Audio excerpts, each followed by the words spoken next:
ঝালকাঠির নলছিটির খয়রাবাদ নদীর ওপর শত কোটি টাকার নির্মাণাধীন ৭৩০ মিটার সেতুর কাজে দেখা দিয়েছে অনিশ্চয়তা। ঠিকাদারি প্রতিষ্ঠানের প্রধান কারাবন্দী থাকায় নির্মাণ কাজ থমকে আছে।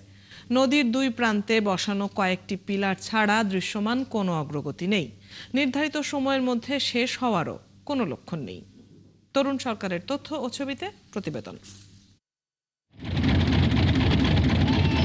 ঝালকাঠির নলছিটি উপজেলার দবদবিয়া ইউনিয়নের খয়রাবাদ নদীর উপর নির্মাণাধীন ৭৩০ মিটার দীর্ঘ এই সেতুটির ব্যয় ধরা হয়েছে ১২৩ কোটি ৯ লাখ টাকা।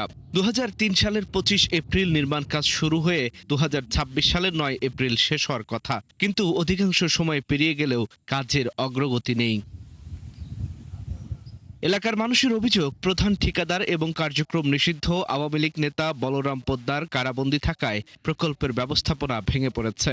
২.৫ বছরের বেশি সময় পেরিয়ে গেলে দৃশ্যমান অগ্রগতি বলতে ১৮টি পিলারের আংশিক নির্মাণ হয়েছে।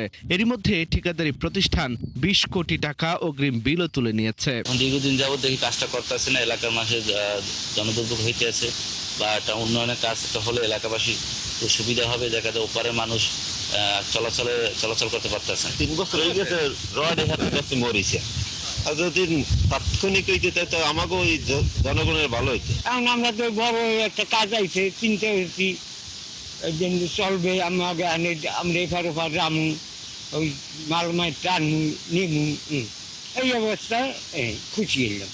এখন তো দেখি আর কিছুই দেয়নি। লোকজন আরো জানান, সেতুটি চালু হলে সরাসরি উপকার পাবেন বরিশালের বাকেরগঞ্জ উপজেলার গারুরিয়া, কলসকাঠি ও চরাদি ইউনিয়নের মানুষ। যে ওপারে যে ছাত্রছাত্রীরা আছে তারা যে এপার আইসা যে আমাদের কলেজে লেখাপড়া করবে এবং বরিশালমুখী যাতায়াত পথ করবে, এগুলো চলার মতন খুব পথ নাই। এই আষাঢ় মাস থেকে এরকম গাড়িতে মাল আনতে পারে না, রড আনতে পারে না, ওই পাথরের গাড়ি আসতে পারে না। এই দিকে কাজ হইতে এখন এই পথে আছে।